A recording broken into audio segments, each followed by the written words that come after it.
Seja muito bem-vindo, eu sou João Gabriel e você está no canal do JG. Roda a vinheta. E aí pessoal, tudo bem com vocês? Eu espero que sim.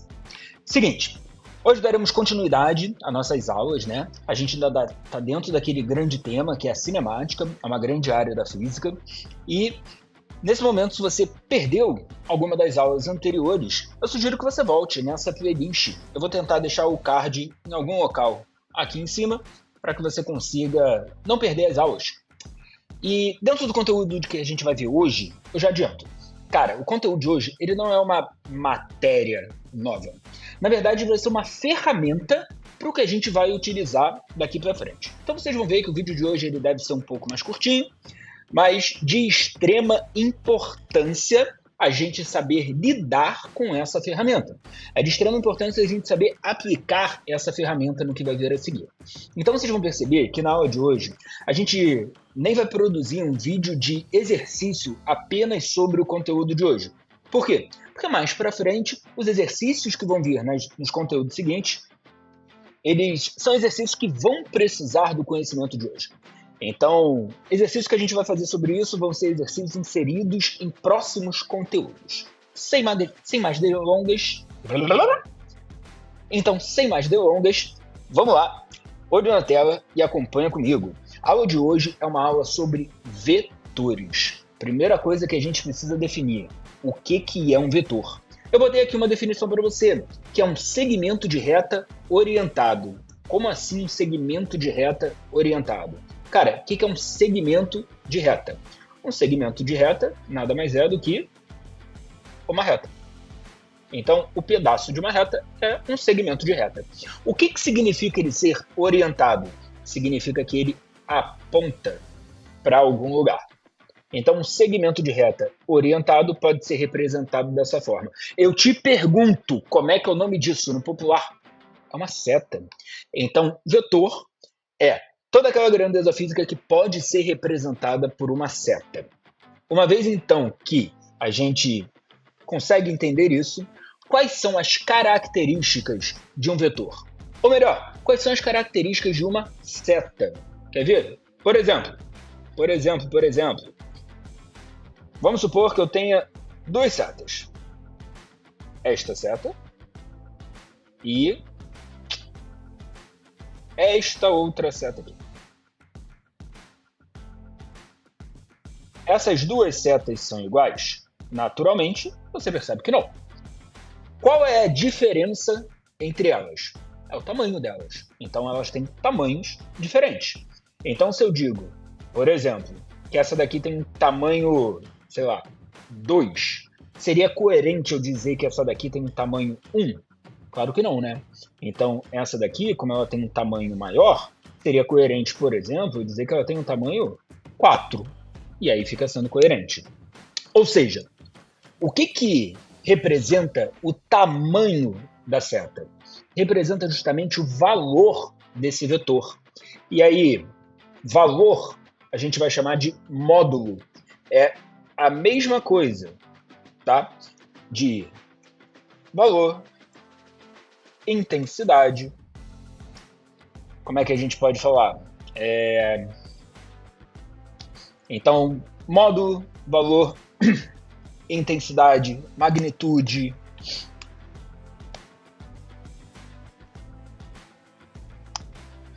Tudo está representando a mesma coisa. Então, quando a gente falar do módulo de um vetor, a gente está se referindo ao valor que ele possui. Beleza.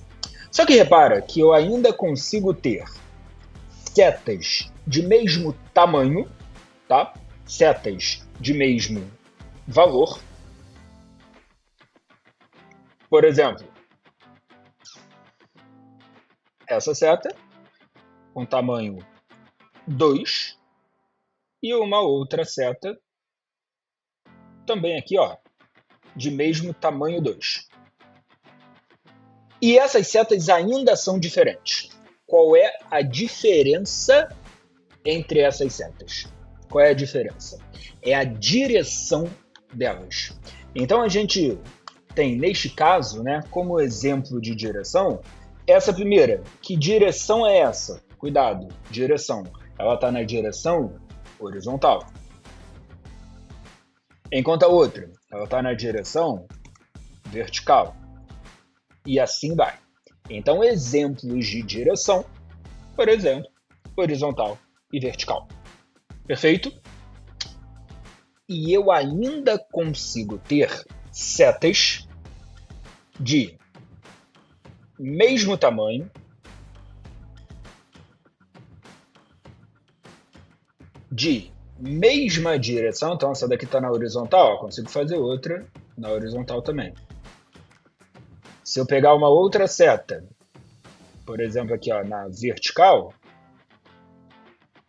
eu consigo fazer outra de mesmo tamanho e ainda ser diferente dessa. Qual é a diferença entre essas setas? Aí sim, é o que a gente vai chamar de sentido. Muito cuidado para não confundir direção com sentido, tá? Então, sempre dentro de uma direção a gente vai ter dois sentidos. No caso da direção horizontal, quais são os sentidos dentro da direção horizontal? Direita, esquerda. Quais são os sentidos dentro da direção vertical? Essa seta pode apontar para cima ou para baixo. Tudo bem? Então, módulo, direção e sentido são as características que um vetor possui. Ou seja, é a forma que você vai ter aí de diferenciar os vetores.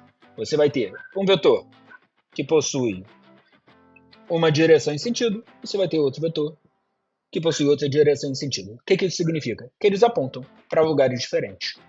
Ponto. Somente isso. Perfeito? Agora, por que a gente estuda vetores? Porque existem grandezas físicas que são separadas em dois grupos.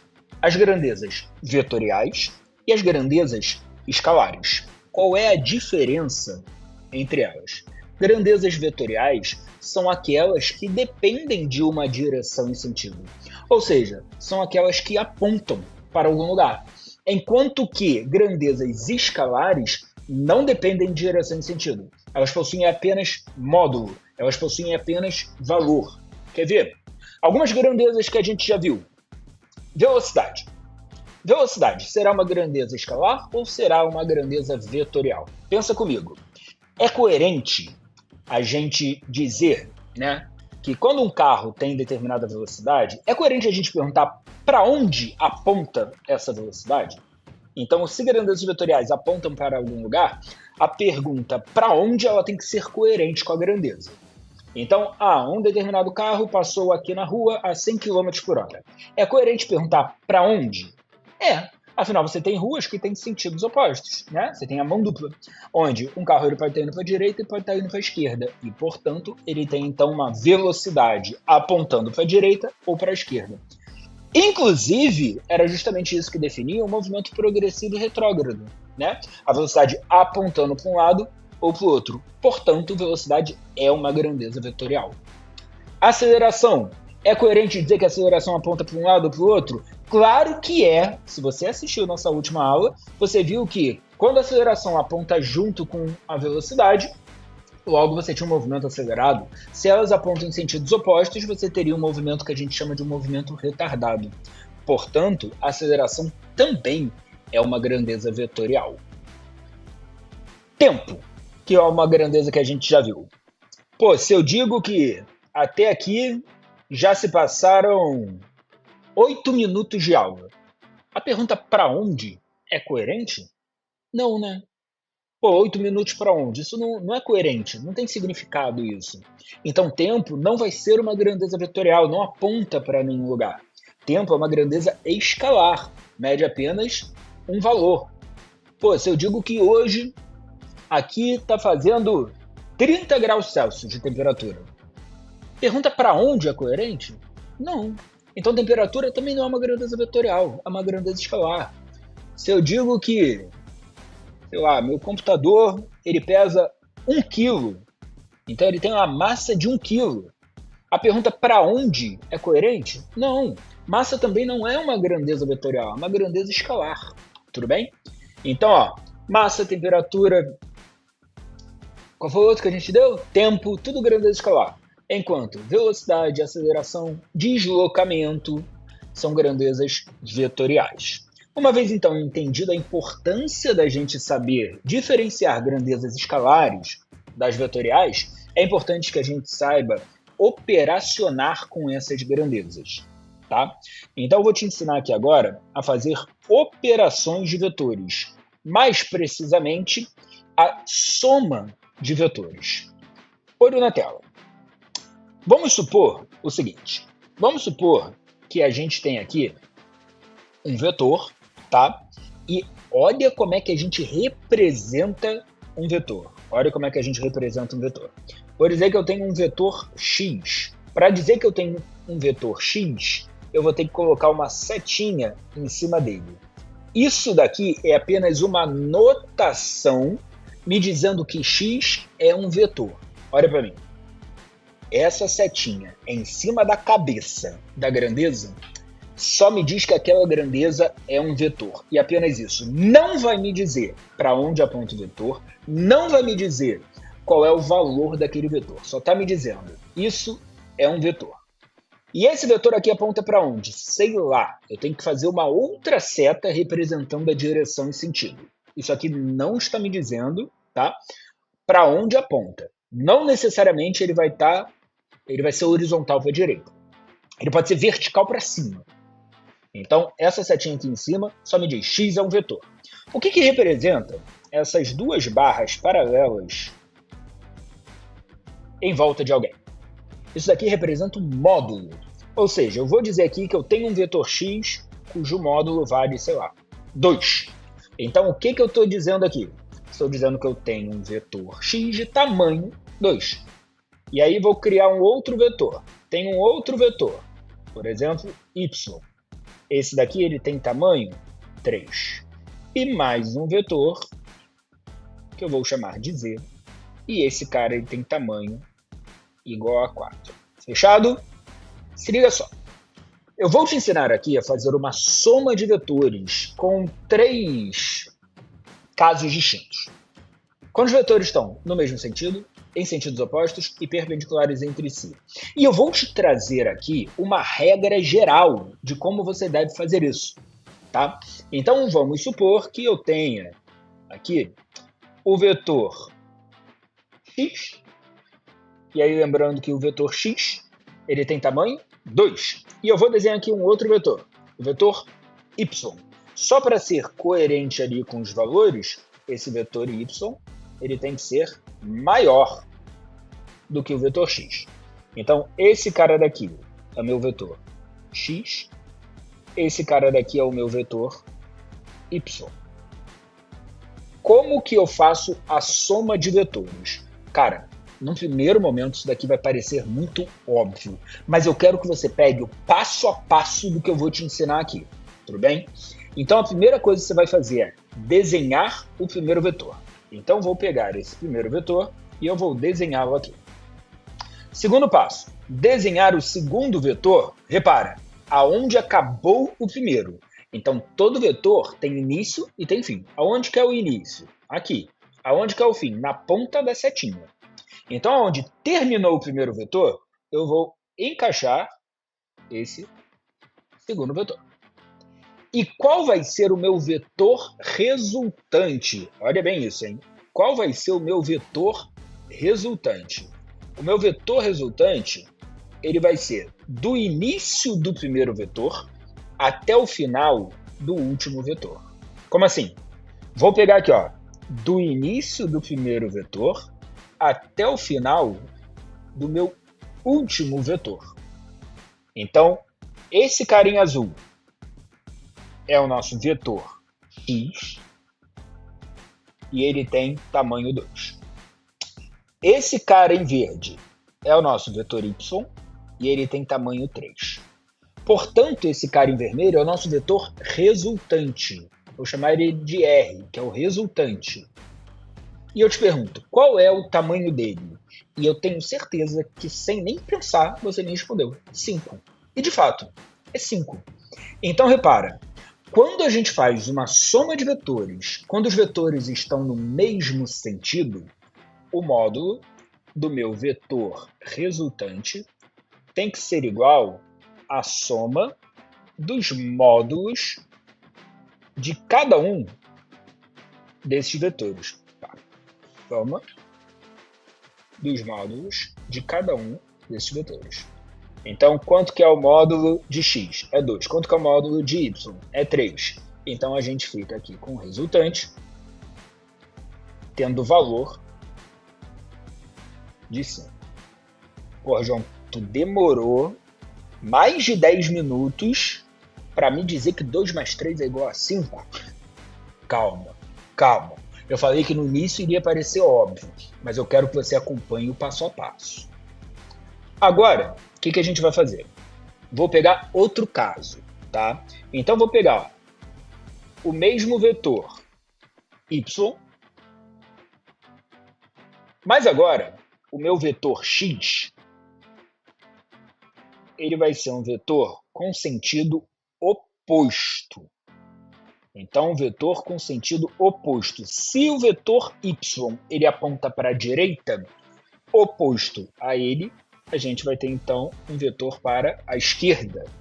Então, repara, ó, x é um vetor. Essa setinha em cima de x só está me dizendo que x é um vetor. Para onde aponta x? Aponta para a esquerda. Essa segunda seta que me dá a direção e sentido. E eu quero fazer aqui a soma dos vetores. Novamente, como é que eu vou fazer essa soma de vetores? Qual foi o passo a passo que eu te expliquei? Você vai pegar o primeiro vetor e aonde terminou o primeiro vetor, você vai iniciar o segundo vetor. Mas aonde que terminou o primeiro vetor? Repara, terminou lá à esquerda. E como fica o nosso vetor resultante? O que eu te falei? O vetor resultante, ele vai sempre do início do primeiro vetor, do início de x, até o final do último vetor, até o final de y. Então, ele vai ser um vetor, ó, do início, aqui está o início, até o final de y. Esse é o nosso vetor resultante. Se eu te pergunto qual é o tamanho dele, uma vez que y mede 3 e x mede 2, então esse cara daqui mede 1. Ah, João, então isso daí é uma subtração de vetores. Não, não, não, não, não. Isso daqui é uma soma de vetores. Eu estou te explicando uma regra para que você construa uma soma de vetores. Quando você soma vetores em sentidos opostos, o módulo do seu vetor resultante, ele vai ser igual à diferença dos módulos desses vetores, percebeu? Então ele fica sendo o valor de y menos o valor de x. E aí, de fato, 3 menos 1, a gente chega no valor de 1. Tá, mas para onde que ele vai apontar? Sempre, então, no sentido do maior vetor. Uma vez que y aqui é o maior vetor e aponta para a direita, então meu resultante tem que apontar para a direita também. Show de bola? Agora, tenho aqui outros vetores. Vou pegar o mesmo vetor y, que é esse cara de tamanho 3 voltado para a direita. E eu vou pegar agora um outro vetor. Vetor z. Só que esse vetor z, que tem tamanho 4, esse cara agora aponta para cima. Tá? Então esse daqui é o nosso vetor z. Como que eu vou fazer a soma de vetores? Rigorosamente a mesma coisa que eu te expliquei até agora. Então, vou pegar o primeiro vetor, que é esse vetor y. E aonde terminou esse vetor, eu vou começar o segundo vetor. Repara que esses vetores, eles são perpendiculares entre si. O que isso significa? Que suas direções formam 90 graus. Então, uma vez que o y ele é horizontal, o z para formar 90 graus, ele tem que ser vertical. E qual vai ser aqui o meu vetor resultante? Repete o que a gente fez antes. Do início do primeiro até o final do último. O início do primeiro está onde? Está aqui. Onde que está o final do último? Não está aqui? Então, esse cara é o meu vetor resultante. E eu acho que você já percebeu que o meu vetor resultante ele acaba sendo o lado oposto ao ângulo reto dentro de um triângulo retângulo. Então, quem é isso daqui? É a hipotenusa, cara. Se isso daqui é a hipotenusa, como é que você vai calcular o valor dele? Pitágoras. Então, a gente vai fazer que o módulo do vetor resultante ao quadrado vai ser igual ao módulo de um dos vetores ao quadrado mais o módulo do outro vetor ao quadrado. Nesse caso aqui específico, esse aqui é um triângulo famoso, né? O triângulo 3, 4, 5. Então, não sei se você está familiarizado com ele, mas basta fazer. 3 ao quadrado ficou 9, 4 ao quadrado ficou 16. Quanto é que é 9 mais 16? Não é 25? Então, raiz de 25, por que raiz, João? Porque o R está ao quadrado. Então, raiz de 25 dá 5, o valor de R fica 5. É um triângulo cujos catetos medem 2, mede 3 e 4, e o resultante, que é a hipotenusa, mede 5. Fechado? Então, você aprendeu aqui a fazer a soma de vetores. Essa regra é o que a gente chama de regra do polígono, porque no final você forma um polígono. Eu gostaria de te ensinar uma outra regra, para você fazer exatamente a mesma coisa, soma de vetores.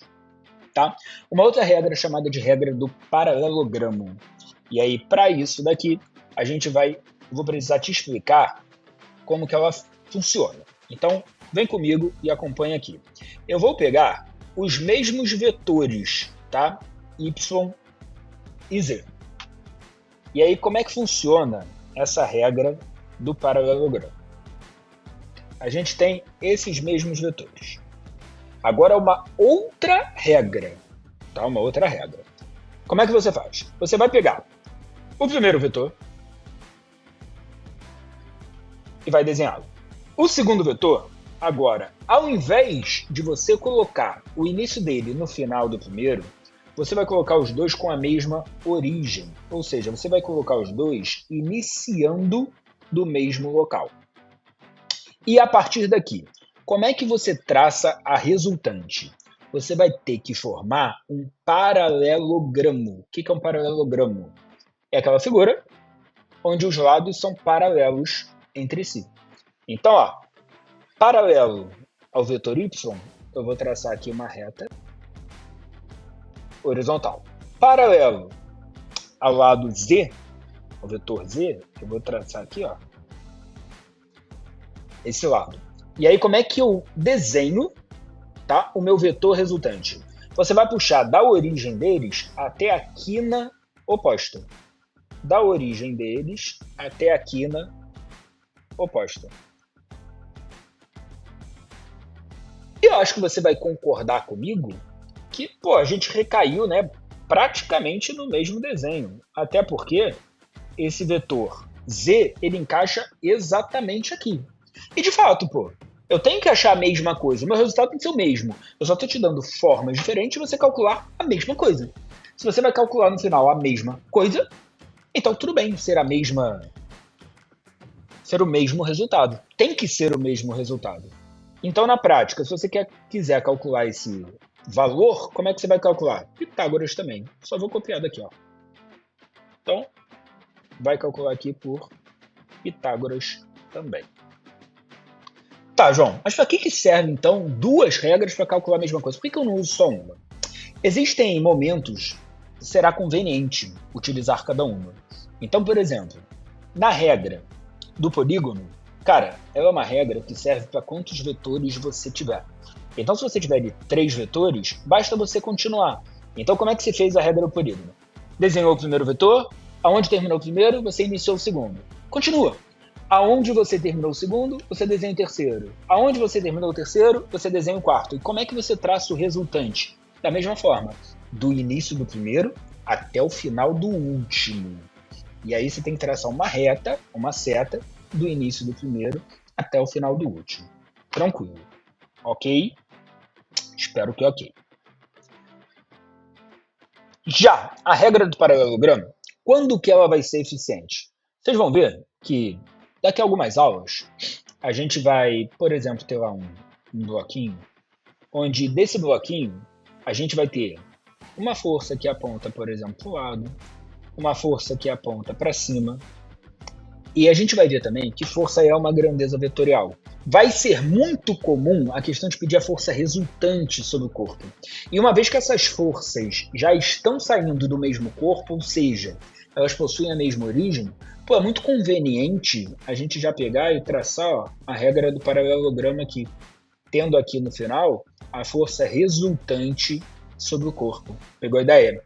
Saber a regra do paralelogramo é importante por dois motivos. Primeiro motivo, vai ser conveniente em algumas situações. Segundo motivo, para o que vai vir agora, que eu vou te ensinar a fazer aqui o que a gente chama de decomposição de vetores. Olho na tela. Então vamos lá. Decomposição de vetores. Cara, a decomposição de vetores, ela nada mais é do que a operação inversa da soma de vetores. João, como assim? A operação inversa da soma não é a subtração? Em vetores, não. Entenda o que eu quero dizer. Aqui, na soma de vetores, o que a gente tinha? A gente tinha dois vetores e queria achar o resultante. Na decomposição de vetores, é o inverso. A gente tem o resultante e a gente vai querer os dois vetores que somados resultam nele. Por exemplo, vamos supor que a gente tem aqui o vetor resultante R. Esse é o meu vetor resultante. Agora eu quero o contrário. Eu quero os dois vetores que somados chegam nesse cara. Deixa eu apagar aquele exemplo daqui, que isso aqui não vai ajudar a gente. Como é que eu faço isso? Você vai traçar aqui dois eixos, tá? Você vai traçar aqui um eixo vertical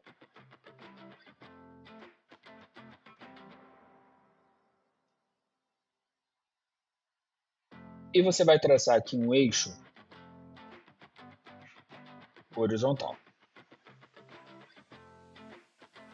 Bom, normalmente, eixo horizontal a gente chama de eixo X, enquanto o eixo vertical a gente chama de eixo Y. Né? E aí eu quero que você perceba que esse vetor, e a gente traça esse eixo com a mesma origem desse vetor resultante. Tá? O que a gente faz aqui agora? É como se a gente fosse pegar uma lâmpada, repara essa ideia, hein? É como se a gente fosse pegar uma lâmpada, olha só, e iluminar aqui por cima. Se a gente ilumina aqui, concorda que essa seta ela vai fazer sombra aqui embaixo? Qual o tamanho dessa sombra? O tamanho dessa sombra é exatamente esse tamanho aqui. O tamanho dessa sombra é exatamente esse tamanho.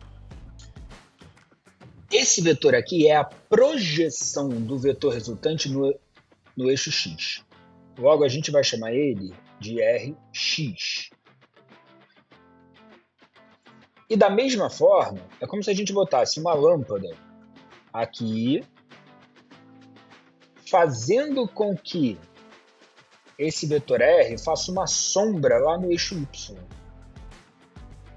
E a gente vai chamar essa sombra, que tem exatamente este tamanho aqui,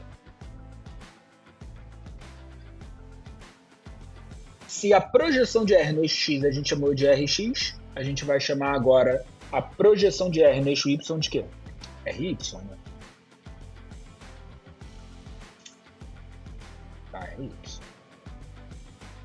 E você concorda que, então, esses dois vetores, Rx e Ry, somados vetorialmente, resultam no vetor R? Claro que sim, né? É exatamente essa figura aqui. que a gente tinha na regra do paralelogramo. Então, quando a gente apresenta a regra do paralelogramo, fica muito simples visualizar que a decomposição de vetores é o processo inverso. Mas eu quero que você pense aqui o seguinte comigo.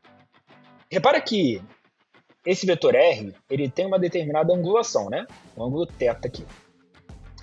Você concorda comigo que se esse vetor R, tá aqui ó, vetor R, ele tivesse menos inclinado, o tamanho dele no eixo X, a projeção dele no X seria maior, assim como a projeção em Y seria menor, o que resultaria num tamanho diferente para Rx e para Ry. Se ele tivesse mais inclinado, o tamanho dele no eixo Y iria aumentar. E o tamanho dele no eixo X iria reduzir. Concorda? Então, o tamanho das componentes Rx e Ry devem depender desse ângulo. E, de fato, dependem. Porque se a gente pegar todo esse desenho, vou copiar aqui para baixo, ó, e vou organizá-lo, reorganizá-lo. Você concorda comigo que esse vetor y, ele encaixa exatamente aqui? Fazendo, então, ó, um triângulo retângulo, de modo que a hipotenusa é o nosso vetor resultante,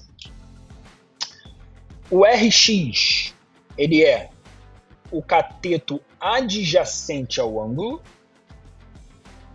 e o Ry é o cateto oposto ao ângulo. Em geral, quando a gente vai falar de ângulo, né, a gente fala das funções trigonométricas do ângulo. Por exemplo, seno de θ, como é que a gente calcula? É o cateto oposto sobre a hipotenusa. Quem é o cateto oposto? É o Ry. Quem é a hipotenusa? É o R. Então, como é que fica o Ry?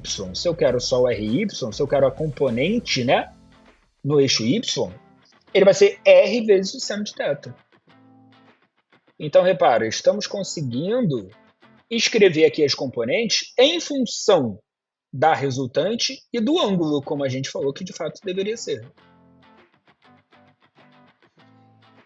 Como é que é o cosseno de um ângulo dentro do triângulo retângulo? O cosseno do ângulo fica sendo o cateto adjacente, Rx, sobre a hipotenusa, que é o R. Então, como é que fica o Rx? Rx fica sendo R vezes o cosseno de θ.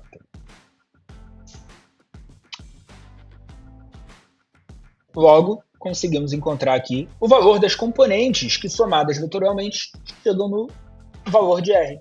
Esse era o nosso objetivo da decomposição de vetores, encontrar essas componentes. Para tu não ter que ficar montando triângulozinho o tempo todo, eu vou te dar uma dica, se liga só. Eu quero que você perceba que no nosso desenho original, a gente tem o vetor R, que é o resultante, Rx e Ry. Com o ângulo, a gente tem o Rx. O Ry está sem o ângulo, né? Afinal, o ângulo se encontra entre R e Rx. Então, Rx é a componente com o ângulo. Como é que você calcula, então? Se essa componente está com o ângulo, você vai pegar o vetor resultante, R, e multiplicar pelo cosseno. Com o ângulo, multiplica pelo cosseno. E Ry, que está sem o ângulo, você pega o vetor resultante e multiplica pelo seno. Se ligou? No jogo das palavras? Componente sem ângulo é o vetor vezes o seno. Componente com ângulo é o vetor vezes cosseno. E aí tu não esquece mais, não precisa mais ficar fazendo esse triângulo para chegar nisso. Fechado?